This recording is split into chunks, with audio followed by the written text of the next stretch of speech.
there guys, this is me Malorian, and this will be my coverage of my games from the second day of Blood and Gears. Now, the first day went actually extremely well. I won my first game. I already did a battle report for that. That was my one that was the Ashen versus Scar 2. And then past that, things kept on going well until I lost the very last game. So because of that, based on the first day, I came in 4th. That was in the top 8, so I moved on to the second day. And that's fantastic because that was all I had really hoped for this tournament. If I could be in the top 8, make it the second day, then because we have an Alberta War Machine Invitational, I could get a good number of points, which is going to help me actually get to the Invitational because I've been getting quite a few points so far, so it's about time I start cashing in. So then I did something really weird, which you could also maybe call really dumb. Basically, it was late, I couldn't go to bed because I was waiting for my wife to come home, and I just used that time to think about my list and what I was going to be doing the next day. And one of the things I realized that my pairing was Fiona with all the pirates, and then Ashen with Lely's, Pew Pew, Archons, and all this stuff. And unfortunately, looking at who had made it into the top 8, my pirates weren't really a good choice. I'd actually beaten Chris Dancox with them, but that was by the skin of my teeth on a scenario that was perfect for me, and so I'm sure if I would have faced him again, I would be doomed. So basically, it was a dead list. Whereas my second list, my Ashland one, could do okay against some of the ones that are out there, but at the same time, I had almost no practice with it. I had played my first 2 games with it that day prior, and that's all I had for experience with that list, and so I wasn't feeling really good about it. So I started juggling things around, and one of the things that I realized that for the vast majority of the things out there, I would actually be a lot better if I changed factions. And so what I did is I actually switched over. I played Cygnar, and mainly because I want to play Siege 1. I figured that from all the different stuff out there, there was some Crix, there was some Cygnar, there was some Retribution, there was Menoth, blah blah. For all these things, the Striker 1 list, not Striker, the Siege 1 list that has all the lightning and stuff like that would do amazingly well at killing off all this infantry and stuff like that. And especially if instead of Stormstriders, I took Stormclads, well, I could basically make like a combat-based list. I could have Ragman in there, and then possibly even if I'm up against the Grinkin, I could actually do okay against them as well.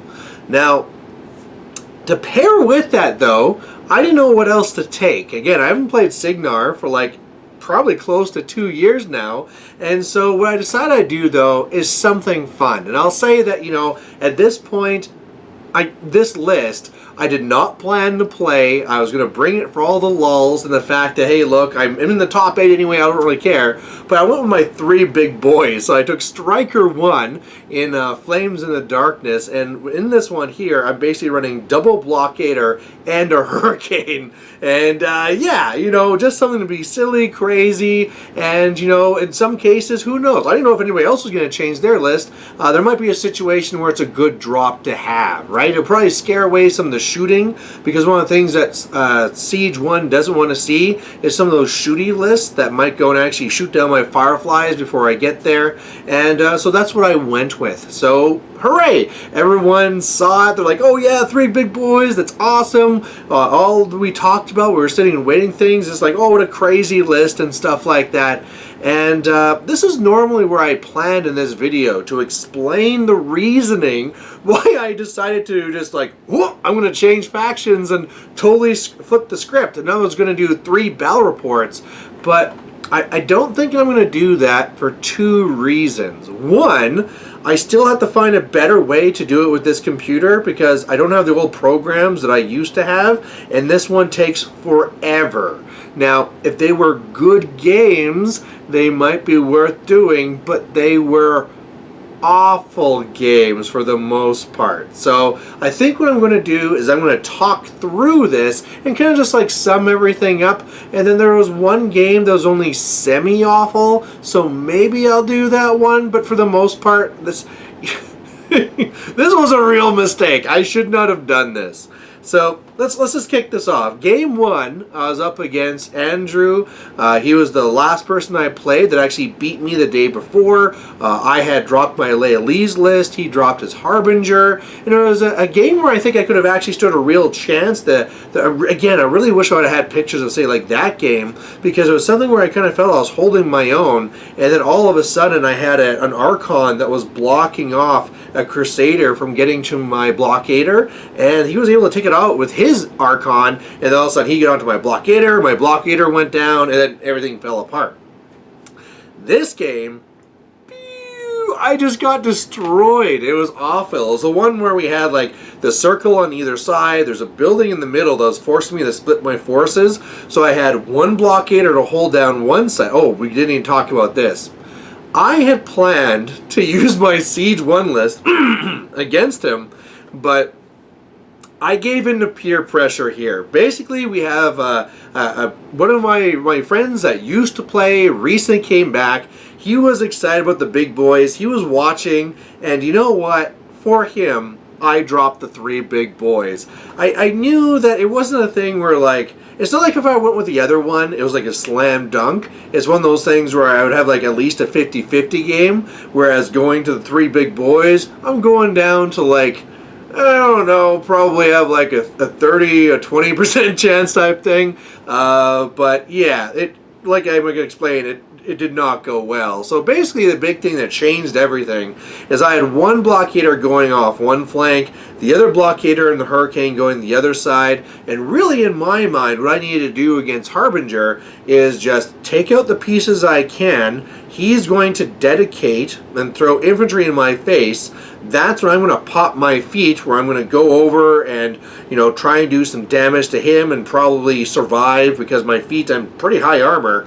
But the thing that caught me off guard were these Idrians, because I thought those Idrians that had prayed one of my Blockaders were going to shoot me, and I had all my shield guards there, all the battle priests, and he did not shoot me. He charged me. And it turns out that when you have Prey and they're charging and you get the +2 damage, that they're all basically POW 14s, and he had some pretty good dice rolls, and all of a sudden after they were done, my Blockader was half dead, he had some Cav models there, and blah blah blah, and yeah, my Blockader went down. And so all of a sudden, when I lost one flank and I couldn't contest that scenario, it was over really quickly, but it was okay. It's one game, you know. It's a best of 8 type thing, or top 8 there. So I get 3 rounds. I lost one. I'll win 1 or 2 others, no problem. So we go into the next one, and I'm now up against Michael Bessem. He's another guy that likes playing jank and crazy stuff. And in this one here, he actually drops Kael'thas against me. But it's this weird list that he's running. Doesn't have any tridents in it. It's a real mix of this, the Shadows theme. And so I kind of figure that, okay, I can be going into this one with my siege list. I can shoot down this infantry. This will be easy, no problem. Turns out that was a real mistake. This is the one I actually should have dropped the 3 big boys, because with Kael'thas going in and making things stationary, and then his Jack shooting them, and he was getting lucky too, destroying Cortexes, it really started hurting me really quick. And basically I started going for attrition, but he had Nis Hunters that had blur on them, and I just could not roll the hit. Things weren't coming together, and so seeing that attrition wasn't going my way, I decided to go for the Siege 1 feat assassination, because he was in range. But this was a very embarrassing loss. First of all, I had run up one of my Fireflies, so I actually could slam it into Kael'thas. So not only does that do damage, but then she's knocked down. I would then have a shot from Siege, and I'd also have a shot from a Stormclad that could walk around. And only camping 1, so probably a dead Kael'thas. Well, first thing, I slam my Firefly. It doesn't go far enough. Okay, whatever. You know, I think I needed a 3 and I didn't get it. No big deal. Well, then I go in there with Siege and I shoot my normal gun and he hermits the damage. And I was like, oh, how did I forget that he had a hermit there? You know, all of a sudden losing a whole damage roll. That's massive. But that's okay. That's okay. I still got like 1 more shot. And if I can crank this and I got the Siege feat, maybe I can pull it off. Shield Guard. I didn't realize that those spears of whatever were shield guards. I just never see them, right? So I just felt really dumb because here I am walking into this assassination that basically had zero chance of success. And once I was out there and failed this assassination, I was dead. I was right there, siege, ready to die, focus, all gone. There goes the game. And to add insult to injury, he realized later that he had forgotten to deploy one of his solos and one of his jacks. So he was playing like 15 points down or something. So that was a very embarrassing. Like, Michael is a great player, so losing to him is not the shame part of it. The shame is the fact that he beat me with 15 points down, and just the fact that really it happened because I just bumbled into a stupid assassination, not realizing that it has a 0% chance of success. I mean, really, the only thing that nope, there's just no way. Nothing could have done. I was like, I guess a slam, you couldn't shield guard. No, that's a hermit one. There was no way that was going to work. So, shouldn't have lost my cool. Should have actually just gone with the attrition. And in the end, now I'm down 2 games, and I'm 0-2. But that's okay. I got one more game. I'm going to redeem myself. Well, now I'm up against Nathan. Nathan's one of the local players. He's part of the same club.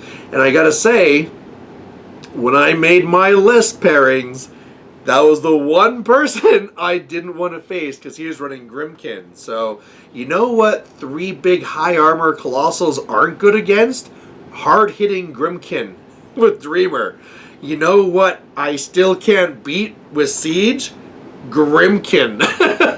Because if I'm going in there and I'm doing like pie plates with Siege and I'm doing Electro Leaps, all of a sudden if I kill one model, everything that I've spread damage around to, sacrifice, fully heals. And it's just, there's shield guards, there's all the stuff he needs to make that happen. So that's the game that I was like, it's not super awful. Like the first 2 games are just like right away, boom, boom, you know I'm gonna lose. It's not even worth watching. This one, I put up a bit of a fight, but even then, sorry, my throat's bugging me. Even then, I had one spot where I was like, okay, I could take out both his skin and moans, and I might be okay.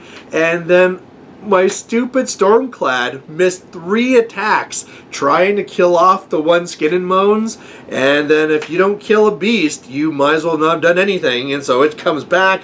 I lose my Stormclads, and it's just over. It's over. This is the first tournament in years that I have gone O and X. Now, keep in mind, this is the day 2 of a Masters, so it's only 3 rounds. It's up against the cream of the crop from what was there, but